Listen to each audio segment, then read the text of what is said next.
but he is destined to follow in the footsteps of his father, King Solomon's chief metalworker. After his father is kidnapped, Zaki realizes that he may be the only tracker capable of finding him. But if he does find the kidnappers, what can one boy do? Scorpion's Ascent, now available from Dr. Elisa Aylwine. Order now or purchase in the marketplace. Woohoo! Well, Daniel paints. I may as well write a novel, right? Because I certainly can't paint. Maybe I can paint a picture with a few words here and there. But I was so excited about Scorpion's Ascent because we've been talking about G2G, generation to generation. And for so many years, you know, it's like we've been trying to find our own footing, and we're a little bit older, but we have to prepare. I mean, Yeshua came onto the scene preparing for his exit, didn't he? And if we're just now thinking about preparing for our exit, we're probably behind. And so we really do need to start creating these links to the next generation so that they will be excited about the word. And they will be excited about exploring that word like Indiana Jones. So I invented this little boy, just sitting down at the Tamar Fortress at night this is the way my head works. I would sit on the walls of the fortress at night, and I would think, I wonder what these people watched on TV on Wednesday night. There's no TV. But they told stories, didn't they? There was always the storytellers, and there were people, that's all they did, walk around and tell stories. And that was important because it was not just sharing news, it was also preserving the stories of the people of Israel was part of that. And so I said, let me listen to these guys walking through here. Like, I didn't literally see people walking through there, but I imagined that I did. And I would hike out in the desert around, and I would listen to the archaeologists, and I would read their papers, and I would listen to the environmentalist lecture there at the Arava Institute. And I would observe the lizards and the wolves and all the cool things down there at the park. And I took all that information, and what I was trying to do was create a social studies textbook that would get kids excited about archaeology. And I ended up just getting more involved in the story than the archaeology. And so I said, okay, we'll just make it a historical novel. And so I'm interested to see how it's received, because I think our kids need more of this. I want them to go back to the Bible and be excited about it. And so I tried to create this little Indiana Jones type boy who has all these Bedouin desert tricks that he's learned as he's grown up. And in the process, it's kind of like the Flintstones. Kids watched it, but the text was really pretty adult. And it's not adult in that way, but it's like there's a level of teaching. You know, when it says young adult novel, when I see adults, sometimes my mind goes in a different direction, like adult stuff, you know, but it's reading age. But if you're an adult, I think you'll like it too, just because there's a level of teaching that's built in there. So spread the word, because if we do well, then the publisher might be interested in the sequel. And if you've ever looked at historical fiction for young adults on an Amazon page, you would be concerned at what is offered to young people today. It's all about demons and witches and spells and all the perverse things with all the initials LGBTQ and all that. It's hard to find a healthy young adult book that would actually be interesting. So if we can do more of that, that would be hopefully my gift to the next generation. So let's walk on water a little bit, changing gears. And I'd just like to continue what I did at Jacob's tent a few weeks back at Shavuot. And we've been studying in our Zoom classes, walking on water. Because we know this can't, when Yeshua walked on water, that couldn't be the first time this has happened, right? Everything has already happened in the Torah somewhere. And so we took a look at that, and I wanted to take it then in the direction of Shavuot and Mount Sinai. But there's another direction too, which I'm calling the splits. Not don't think something is about to happen where I never could, okay? That never happened. We're not gonna do those kind of splits. We're gonna talk about walking, not just between the waters, but walking between heaven and earth, which is our special privilege as believers in Yeshua. The kingdom is here now, Yeshua told us. It's upon you. We need to remember that so that we know how to walk. So in order to clear that up, so we would understand where we are as believers, I started teaching about not just Peter walking on the water, but I started teaching about the Israelites walking through the water at the Exodus. And so that was my question. What made Peter think he could walk on water? I mean, was there any precedent? And probably to our minds, no. Maybe he just thought he could because Yeshua did it and thought that was cool. I would think that was cool. Like, could I do that? Would that be all right? I want to pop in on people someday, the way that Yeshua did. Walking on water is on that list as well, but I just think popping in on people would be way more fun. But see, Peter was Jewish, and they read things sometimes a little bit differently than we do when we read them only in English. And so this crossing at the Reed Sea, which is going to be the precedent for walking on water, when Jews read it, they read it with a little more precision than Cecil B. DeMille. All right, like I said, I'm going to be terribly disappointed when Moses does not look like Charlton Heston. So we get an image in our head from artwork or from movies or whatever, and we think, well, that's the way that looked. But maybe that's not the way it looked at all. So let's go back and read this account of Peter walking on water in Matthew 14. And let's see if we can see some parallels between these two events. And then I want to talk about the splits. I want to talk about what the nations saw as they walked between the splitting of the water. And maybe why this particular event with Yeshua and Peter happened on the Sea of Galilee. So it says in Matthew 14:24, but the boat was already a long distance from the land. A different account says they were actually in the center of the lake. They were in the center of the Galilee. And if you've ever taken the boat ride on the Galilee, you know exactly how far that is. It was battered by the waves, for the wind was contrary. And in the fourth watch of the night, which is the last one, in the fourth watch of the night, if you don't have your Timex or your iWatch or whatever, you really don't know when the sun's going to come up. You're guessing. He's walking on the sea. When the disciples saw him walking on the sea, they were terrified and said, "It's a ghost."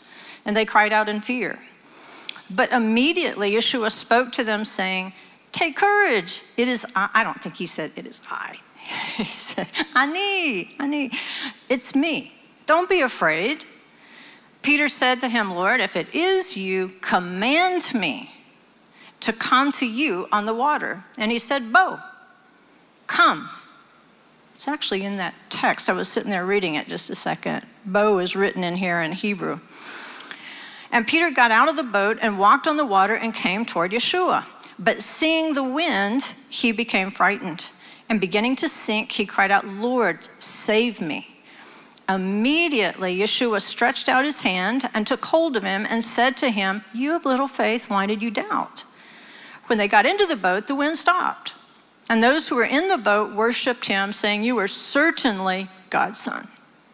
So they recognize now that he has power over the wind, and if he has power over the wind, he has power over the waves.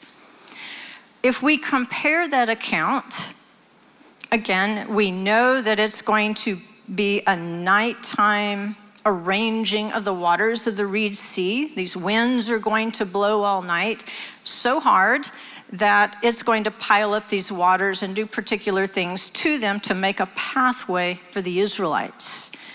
And so we know the Egyptians were destroyed at the morning watch. They were destroyed as the sun comes up. And so it's happening just about the same time. And so in Exodus 14:15, it says, as Pharaoh drew near, the sons of Israel looked, and behold, the Egyptians were marching after them, and they became very frightened, just like the disciples. So the sons of Israel cried out to the Lord, just like the disciples, just like Peter. Then the Lord said to Moses, why are you crying out to me? Tell the sons of Israel to go forward, which different verb tense because he's talking to a big group, but it's the same Hebrew sharash. Bo, go. It means come too. Come, go, same word. Then in verse 21, it says, Moses stretched out his hand over the sea, and the Lord swept the sea back by a strong east wind all night and turned the sea into dry land. And that's the part that needs to sink in so we can get Cecil B. DeMille out of our heads. He turned the sea into dry land. Got it? He turned the sea into dry land. So the waters were split, they were divided. The sons of Israel went through the midst of the sea on the dry land. And the waters were like a wall to them on their right hand and on their left. So what we can see at this point, and I'll show you more exactly here in just a second how that works, is basically they're walking through a water tunnel that has become dry land. The water here is now, it's not like, okay, moved all that water out and they're all the way down at the bottom of the sea walking on the dry land. No, the water turned into dry land. They didn't have to go down and then come back up. They went straight across. That's important if we're going to understand Yeshua walking on the water and how Yeshua is the substance of the Father. And we also notice that Moses, in that account, he starts out using a staff, but then he ends up just using his hand so the people won't be distracted by the instrument that's in his hand, that they will understand that later they will be able to see the hand of the Father, which is Yeshua. That Yeshua is the actual catalyst. It's not a stick. Yeshua is the catalyst for all these things that are happening. And then we see him use his hand to tell the waters to go back to their natural position, to show that the hand does have power over the sea. So just a little something for your prophecy toolkit. When you see the arm, it's long-term fulfillment, something that's going to happen way down the road. But when you see the hand, it's happening probably right now or in the very near future. And then I'm going to add one to that, which is going to be the bare arm. When something is bare, you can see the flesh. Yeshua is the bare arm of Yod-Heh-Vav-Heh. You can see him. Here's some more parallels from Exodus 14 to Peter's walk on the water. It says, at the morning watch, the Lord looked down on the army of the Egyptians through the pillar of fire and cloud and brought the army of Egyptians into confusion. So Moses stretched out his hand over the sea, and the sea returned to its normal state at daybreak. They're walking here in the fourth watch of the night. Once Peter and Yeshua get into the boat, once everybody's in the boat, smash, everything stops. In fact, it says in another account, immediately they were at the place where they were going. It's like they didn't even have to row back to shore. They were immediately there. It was a supernatural journey.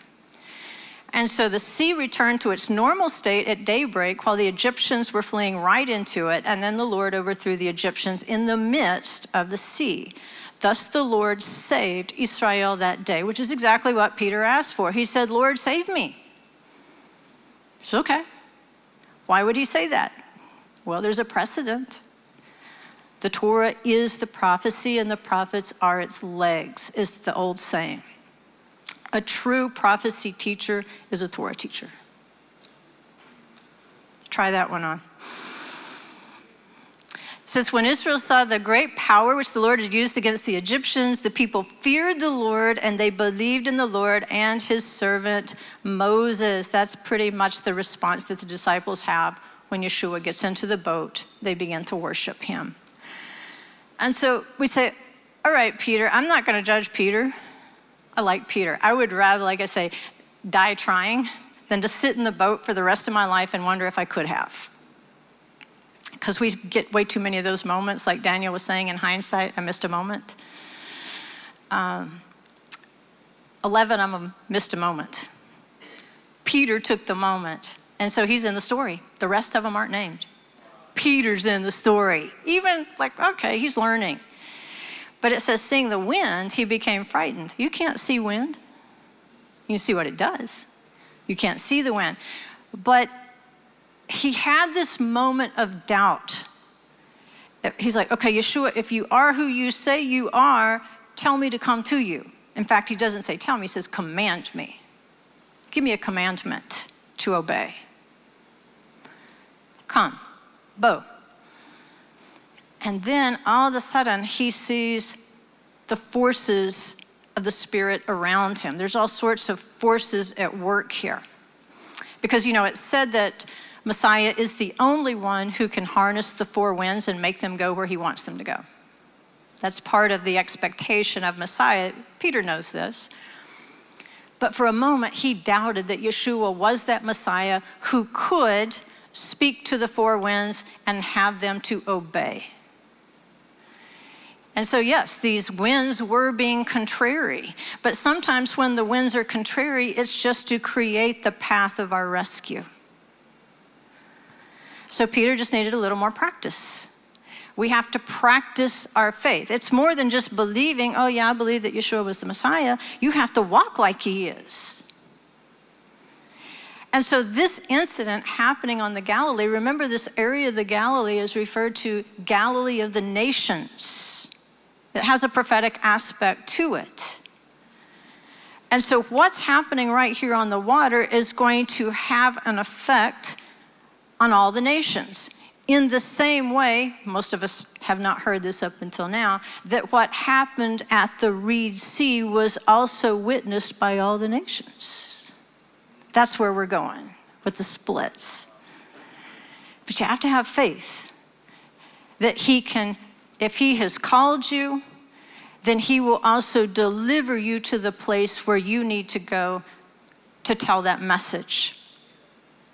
And you have to believe that Yeshua is who he says he is so much that you will practice doing what he tells you to do. Peter was practicing. Sunk a little, but he was practicing way more than the other disciples. Faith without works is dead. So we have to practice doing the word in order to grow those faith muscles. Nobody can work out for me. I would love it if they could, and I would pay them. How much you want? I got several places I need to work on here, right? For that matter, would you mind, taking up jogging or something on my behalf as well? But it doesn't work like that. So there's another verb to have faith.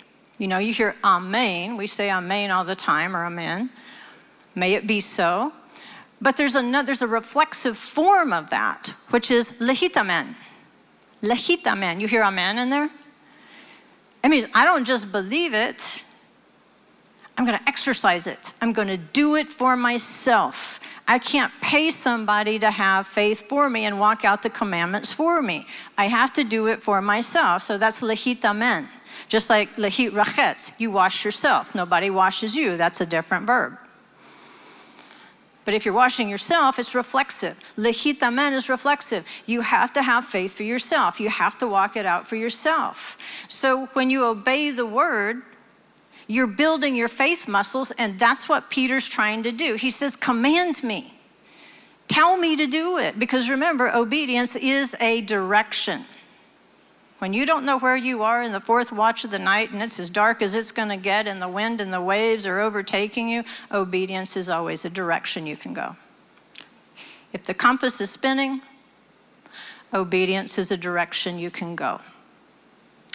And just remember, faith is really about Yeshua's ability to hold on to our hand in the storm, not about our ability to hold on to his. He's got us. Because he says in John 10:28, I give eternal life to them and they will never perish. No one will snatch them out of my hand. Can you imagine Yeshua just letting Peter drown while he watched? Oh, Peter, you should have had more faith, buddy. Where'd you say you were going, guys? No, he's like, come on, Peter, get in the boat. What'd you learn? And that's what he does to us. What did you learn this time? He says, my Father who's given them to me is greater than all, and no one is able to snatch them out of the Father's hand. If you can't be snatched out of the Father's hand, you can't be snatched out of Yeshua's hand. Just keep walking, keep practicing. That's what it means. It means to drill, to practice. Just keep obeying the commandments. You'll get better. So why, again, did he think he could walk on water? Well, there's a real simple answer in Job 9:8. It says, he alone spreads out the heavens and treads on the waves of the sea. That's simple. What else? Let's go back to the Reed Sea. Exodus 14:21.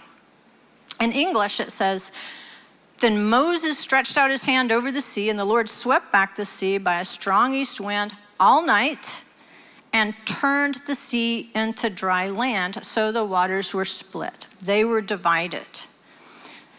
That's an important section of that account of the Israelites walking on water, because it's revisiting something that has happened before in Genesis.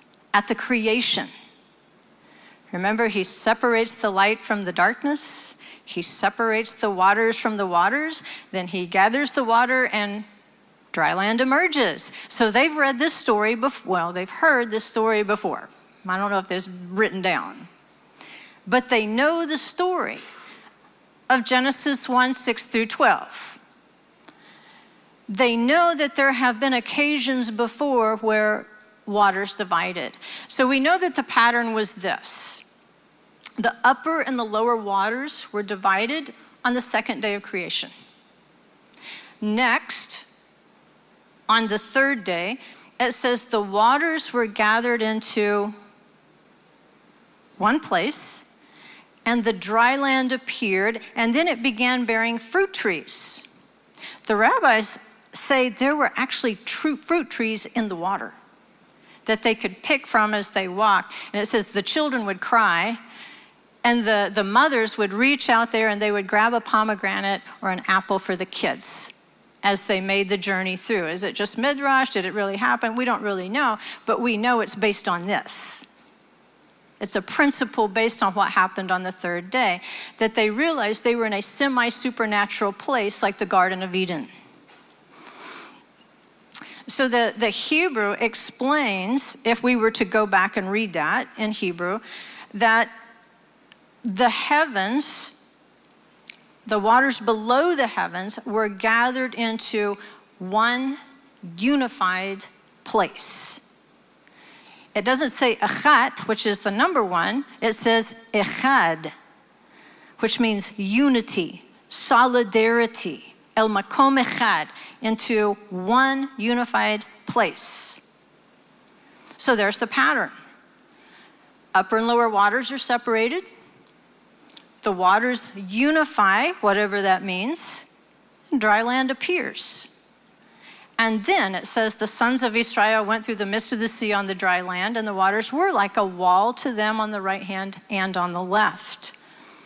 So if we take that template of the creation and overlay it with the crossing of the Reed Sea, we can see that something actually happened before our vision of the waters separating right and left.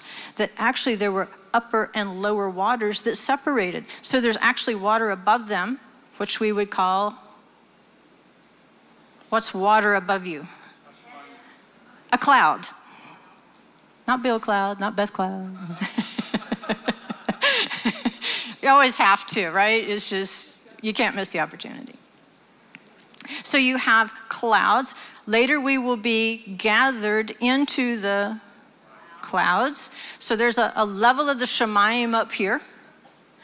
And then down here below, it says it turns into dry land that is echad. It becomes substance. And you say, well, how can water be substance? How can Yeshua be the visible image of the Father? I don't know. It just happened. That's all I can tell you. And then you have walls of water over here that became the consistency of stone walls. So basically, yes, they are walking through a water tunnel of different levels of solidity, I guess you would say.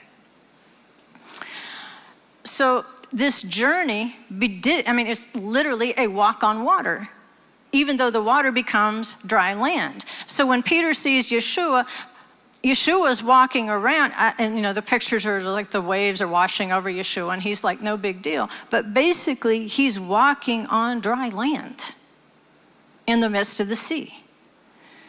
So let's just see what the Hebrew text says about this walk on water in Exodus. Like I said, in English, we read that Moses stretched out his hand over the sea, and the Lord swept the sea back. But if we're going to read it in Hebrew, you're seeing what I'm seeing. Vayolech Adonai et hayam. So literally what it's saying, and stretched Moshe his hand over the sea and walked Yod He Vav He the sea. Peter knows, like Yeshua is like telling us he's the image of the Father. He is the substance. The Father cannot be seen. He is a spirit. But if I want to see the Father, Yeshua says, I look at him. He is the substance of the Spirit. And so if I'm seeing Yeshua walk on the water like it's dry land, then that takes me right back to this prophecy, the crossing of the Reed Sea that says, walked Yod He Vav He the sea. And what happens when they get into the boat?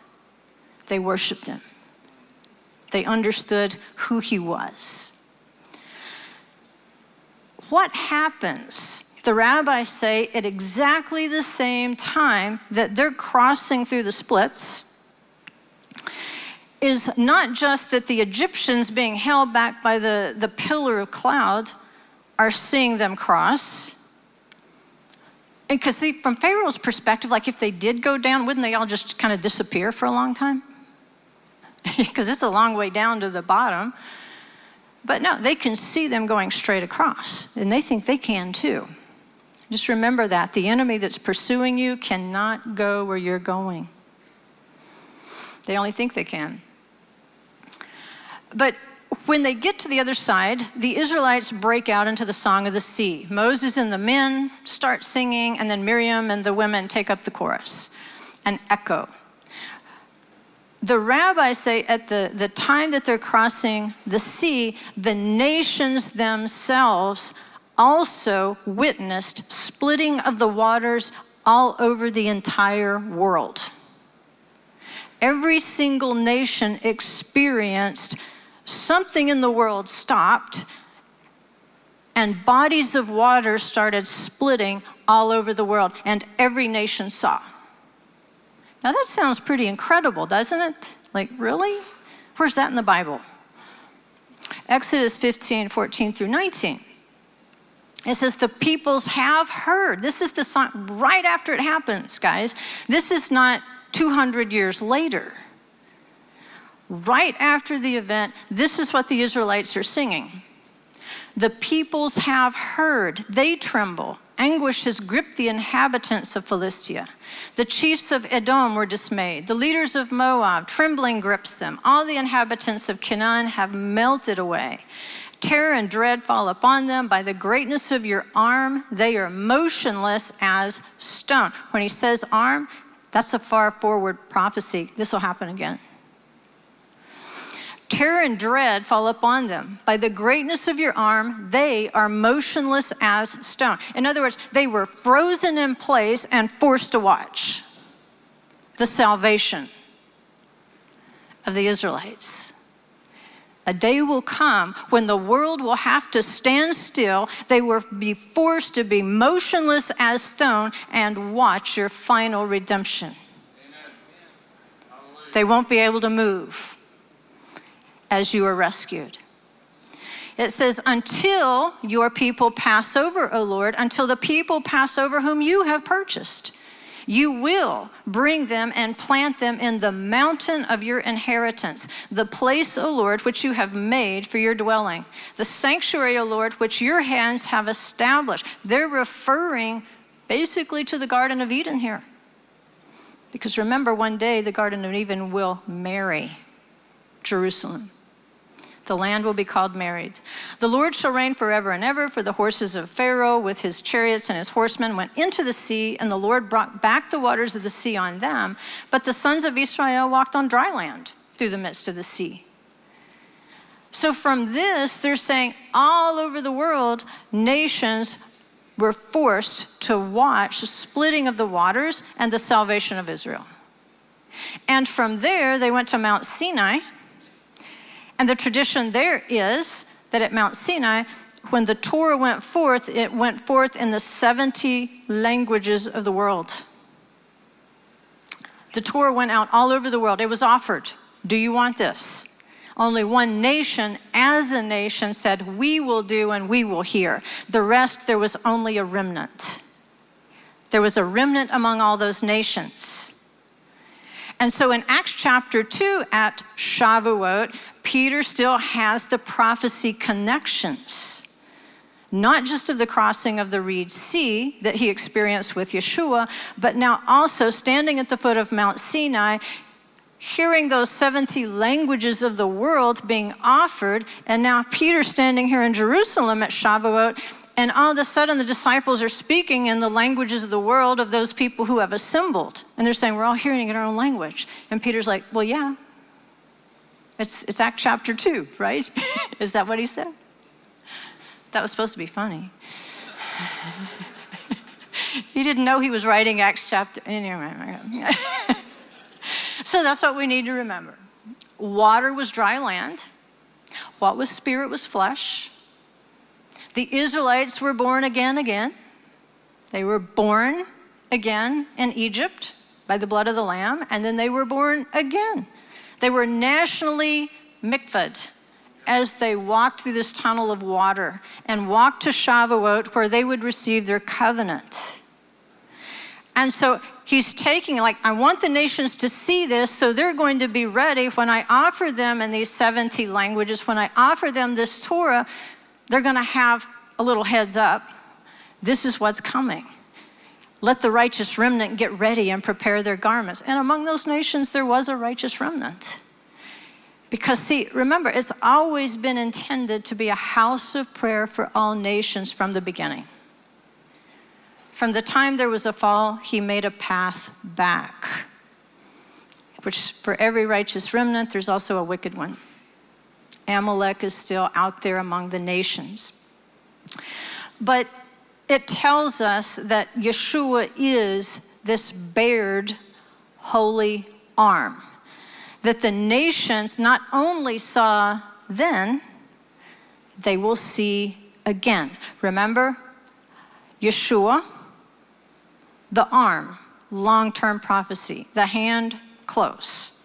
But see, the arm is all of it. And so when the arm is bare, you can see flesh. Yeshua is the flesh. We can see him. And it says in Isaiah 52:10, the Lord has bared his holy arm in the sight of all the nations, so that all the ends of the earth may see the salvation, the Yeshua of our God. That's pretty exciting. Right now, we are continuing Peter's work on the Sea of Galilee.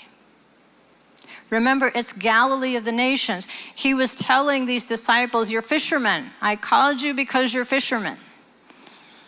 I want you to understand that you are going to be sent out. I haven't given up on the righteous remnant in these 70 nations. Now you are going to take the gospel. You're going to tell them about me, that you have seen the bare arm. And you are going to take the bare arm and testify of me out there in all the nations. And that's what he says in John 14:9. He who has seen me has seen the Father.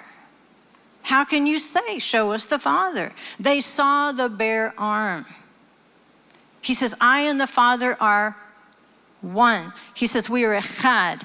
Every day, morning and evening, you say, Shema Yisrael, Adonai Eloheinu, Adonai echad. Why? Because the waters were gathered into one place. Water represents spirit, as does fire. The pillar was made of cloud and of fire. So what is the substance of that water and that fire? What is the bare arm of that? Yeshua. The nations will see him. He is the substance of the Father. He was resurrected on the third day when that dry land appeared because it became echad. He is echad with the Father. This is why you say the Shema twice a day, to remind yourself that Yeshua is echad with the Father. If you are in Yeshua, Yeshua is in the Father, then you are echad with Yeshua and the Father. And now you are the substance, you are the bare arm of Yod He Vav He that people can see, and you can testify to them in those languages of the world. Yeshua came to save you. Be part of those who will be seen exiting into the cloud. Don't be the one frozen in place watching it. He is the resurrection on the third day, and he will come and he will gather us into the clouds. And this is why I think he says to Peter, and why Peter wanted to hear, Bo, come.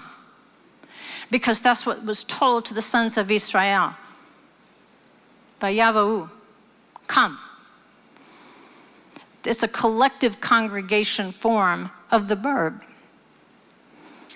Yeshua needed to be recognized as the one who can guide even a contrary wind. We want to say that, in fact, saying the Shema is part of an old rabbinic discussion. They say you always want to do your evening Shema before midnight. They say, why would you do that? Why is that important? Because stuff happens. Things can happen. You could fall asleep. And then you would forever lose that chance to say Shema. And while it's like a signal of spiritual alertness. It goes back, count how many times in Scripture it says about midnight. In your Passover Haggadah, there's a section in there, and it's like for 3 pages, about midnight, about midnight, about midnight. Why? Say that Shema. Eat that lamb. Make sure that lamb is gone before midnight, because salvations are coming. Immersions are coming. So you prepare, you be ready at midnight, because you don't know what's going to happen. As Yeshua said, is it the third watch of the night? Is it the fourth watch of the night? You better be prepared. And this is what the Shema is all about. It reminds you to be prepared. Because once the sun comes up, you can't say the previous day's Shema. And how much language do we have in Scripture about being awake, staying alert? Behold, I come as a thief in the night. If you know he's coming as a thief in the night, possibly in the third or the fourth watch of the night, wouldn't you want to get that Shema said before midnight? Wouldn't you want to pray to the Father and say, Father, I am alert, I am prepared, I am ready for whatever is coming. I want to listen to you. I want to hear you say to me, Bo, or Bowie if you're a girl. There are still boys and girls. So we have this Bo command that's associated with the salvation of Israel and the return of the exiles to Israel. So he says, tell the children of Israel, Yavu, tell them to get into the reeds. See, the nations are forced to watch. This happens again in the book of Revelation. Remember the 2 witnesses in Revelation 11:12? It seems like they're dead, and then all of a sudden they're resurrected, and it says, everybody. It says, they went up into heaven in the cloud, and their enemies watched them. All over the earth, people are going to be able to see the resurrection of the two witnesses. And I don't think they're going to be using iPhones and laptops. I don't think it's going to be a television program. That would be too easy. I think when this resurrection happens, it's going to be exactly like it was at the crossing of the Reed Sea. It's going to be exactly like it was at Mount Sinai, and they will be frozen in place watching those witnesses resurrect. The same way they're going to be frozen in place watching you resurrect. Until your people pass over, is what it says. So when he says to Peter, "Bo, on the Galilee of the nations," it means something. Revelation 4:1, it says, "After these things I looked, and behold, a door standing open in heaven, and the first voice which I had heard, like the sound of a trumpet speaking with me, said, 'Come up here, and I will show you what must take place after these things.'" All right, we can associate a door standing open in heaven. Think of the Passover. And think of them being called up on Mount Sinai. And in between, Bo, come through this mikveh, come through this water. Because when you come up on the new side, on this other side, you're a new person, aren't you? Isn't that what the immersion does? You're a brand new person when you come out on the other side. So you've got salvation, and you're going to come to salvation as well when you come to the Torah. You're going to begin to experience it, like Daniel said. Not just learn it, experience your salvation. It's a journey. And so this repeated bo, bo, bo that we keep coming up with, it's really a bridge to the Song of Songs, 4:16, and then the next two verses, which are 5:1 and 2, which say, "Awake," awake, by the way, is a resurrection term, "O north wind, and come wind of the south." Now, I have in italics wind because it's actually an ellipsis in the Hebrew text. It means it's not there. It's been added for clarification. When you read it without the added English words, it's basically "Awake, O north, and come south." What does that mean? Well, it is said that Messiah is hidden in the north. And when it says "Awake, O north," there's maybe we call it a double entendre. It's a call to Messiah. You have been in a period of inactivity, so awake. Arouse yourself and come south. Jerusalem is considered the south in the rabbinic literature. But part of it too is there's south and there's deep south. We're deep south now. We're really deep south, y'all. I don't know. I was born in California, so I just kind of divide my time between you guys and y'all. So I'm a little conflicted. But when you go deep south, you end up going south of Jerusalem, down through the Dead Sea or the Salt Sea, down through the Arava, all the way to the Red Sea. And this is where Ezekiel prophesies in 47 and 48 that the nations, they're going to come up that river of life, because the flow starts out of Jerusalem and it flows all the way, just like a road going right down through there past Tamar. That's why I say Tamar is a wonderful place to be, because you better see it now before it fills up with water. He also says there's going to be so much water that they will have fishermen drying their nets. And it's actually a sea twice in history, and the water drained out. I can always say, I hiked the bottom of that before the water came back in the time of Messiah, when that river of life came down from Jerusalem. It says the nations are going to go up this river. And there's a tree of life, it says, growing on either side. But then it also talks about trees of righteousness that are in this same location. And you say, well, which one is it? Is it the tree of life? Or is it trees of righteousness? Yes. Because these trees of righteousness are totally tapped into the tree of life. And it's going to be their job to prepare these nations. They don't just run through the gates of Jerusalem any old way. It says unclean things are outside. You don't drag unclean things into holy territory where even the bells of the horses are holy, where the cooking pots, the average cooking pot has the same degree of holiness as what's being used in the temple. No, you just don't run into the presence of the king like that.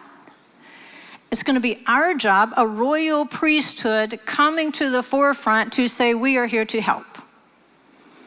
If we have been resurrected from the dead, what does it say? We can go in and out of the gates. We're prepared. We have a resurrected body like Yeshua's. We can walk on water. We can pop in on people if we want to. Well, if he says we can, we can. And I want to. If I can. So just expect, in that day that I might pop in on you from time to time. What's up? Got anything to eat? That's part of the preparation, is following that river so that you see the immersion there that's taking place with these nations that are left that haven't, this is, they didn't go up against Jerusalem. These are the ones who are left. They're traumatized, they're wounded, and they need healing. And it says these leaves are for the healing of the nations. And so the word that we're planting in us is so that we can be part of that extended hand of Yeshua, our King Messiah, ruling and reigning in Jerusalem. And we're going to say, folks, let us introduce you to the Torah. Before you just run into the city for Sukkot, like Zechariah is prophesying, let's do a little prep work here. Let's talk about the difference between what's clean and unclean. Let's talk about the feasts. Let me teach you a little bit more about that. Let's talk about the purities of Scripture. Let's talk some more about immersion into Messiah and what that means. We can prepare them so that when they do approach the gates, and we know the 12 tribes will also be guarding the 12 gates into Jerusalem to make sure that we don't have another Nadav and Avihu incident, that as they arrive at the gates, they're going to pass muster where they can go in and they can freely worship in this house of prayer for all nations. We're called to be part of that. And so where it says, awake, O north, and come, bow, south. There's two lessons to be learned there. Part of that is a prophetic call to Messiah to awake, to arouse yourself, to gather your people. And also to the exiles to prepare to be gathered, to also awake at the resurrection of the dead, and to be part of this preparation to be able to thrive along the river of life and to produce fruit every month. You say, well, that's a crazy thing those rabbis are saying about there being fruit trees in the water, and the kids were crying, and the mama would take the fruit and give it to the kid to make them quit crying as they're going across the Reed Sea. Well, isn't that exactly what's going to happen in the millennium? We got a bunch of crybabies coming up. You think we cry a lot. There's going to be people here without a resurrected body. And they don't know much except they know Yeshua is the king and we better figure out what to do next. I know I was traumatized after one day of war on October 7th. I can only imagine what people will be like, what condition they will be in after a tribulation without a resurrected body. So there'll probably be a lot of sinking and grabbing as they come to terms with Yeshua. But we get to be part of that healing process. We are going to be those ministers of reconciliation. It goes on, it says, make my garden breathe out its fragrance. Let its spices be wafted abroad. May my beloved come into his garden and eat its choice fruits. It goes back to the garden, the tree of life. And do you know the tradition is that, y'all didn't say glory. It says 4:31. You were supposed to say glory at 5. Okay, now they say glory. Okay, I get one glory. let my beloved come into his garden. The tradition is that the bride goes under the chuppah first, and then the bridegroom waits until she says, come, Bo, may my beloved come into his garden. And so he has a resurrected bride being called to awake, to resurrect from the dead. She's being taken up in the cloud, planted in the garden. The odor, the fragrance of obedience is going to be so strong, it says it's going to be wafted abroad. It's going to go out into the world. And see, sometimes when we keep the Torah, it just stinks. How we act and our attitude about it, like Keisha was teaching about humility, not much space for anybody else after me in the Torah. But see, with humility, we learn his ways. With humility, we walk in his ways. And we can already let his fragrance go out when we keep a commandment in the sight of people. You can't keep it a secret. It has to be wafted abroad. When you keep it, don't announce it. That's not what I'm saying. Like, da, da, da, da, commandment number. No, don't do like that. It's your experience. Now, it's who you are. It's how you're walking or swimming, whatever, however you do it. But see, if you have joy in the commandments, it's going to have a fragrance to it. If it's for pride, self-righteousness, it just stinks. We want it to be a fragrant aroma. We want to smell, you know, when you smell good fruit, you know the difference when you go to the grocery store than when you pick up something like, that's like a day or two past. Like the bananas, no question, unless you like them like that. So I'm going to skip ahead a little bit. Like I say, the main difference, like I said, between what I wanted you to see today and maybe what you can compare to what we did at Shavuot is that the nations are watching. They're watching our journey. They'll watch our exit. They'll watch our return.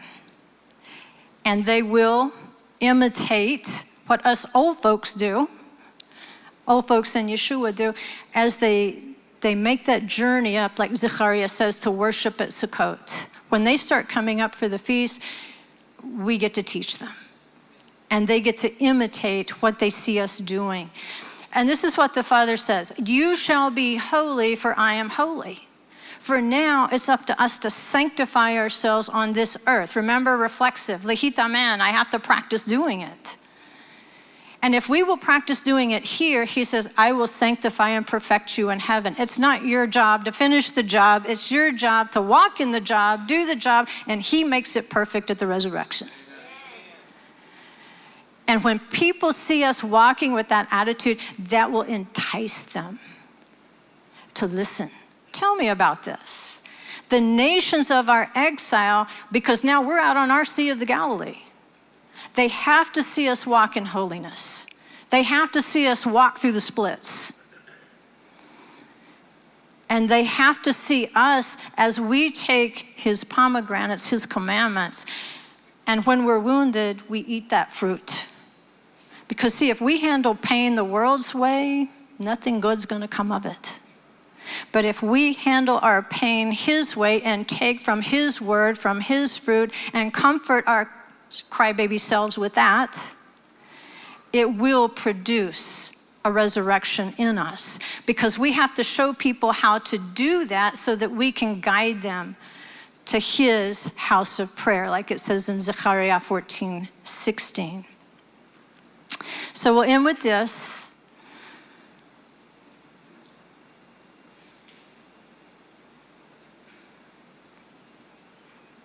We'll end with this. The nations, we know, will be deceived at least twice with Gog and Magog, and tomorrow I'm going to teach on Gog and Magog. We know that Satan will be released from his prison, and it says he will come out to deceive the nations. Our job is to make sure they're not deceived, at least by our behavior. But that's the job of the adversary, is to deceive the nations as to the nature of their creator. And this is tough. When we fail to walk in ever-increasing holiness, immersing ourselves into the word Yeshua, we actually become part of the serpent's deception among the nations of our exile. In the same way that the serpent deceived in the garden to begin with, because he twisted the word, he twisted it in the temptation of Yeshua. That's what he does. If we fail to walk in ever-increasing faithfulness in his word, if we continue sinning after we've come to a knowledge of Yeshua without a practice of repentance, then we also are like the serpent, deceiving the nations concerning the purity of the kingdom that is coming to this earth. And they will continue to believe that they can fall into the kingdom just any old way. That's a deception. That's not the way the kingdom works. We got a lot of grace right now. Let's make hay while the sun shines. Because once they've been frozen in place, watching the resurrected go into the cloud, it's everlasting too late, at least for that stage. So we don't want to just walk on water. If you have to swim sometimes because you sink, swim. Some days you can run, some days you're gonna climb, and some days you're just gonna crawl like a little child into the kingdom. And if you have to crawl like a little child into the kingdom, just know this is what the kingdom's made of. A humble little child first.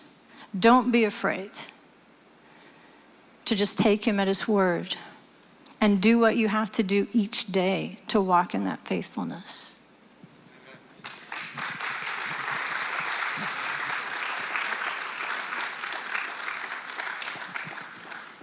Very good.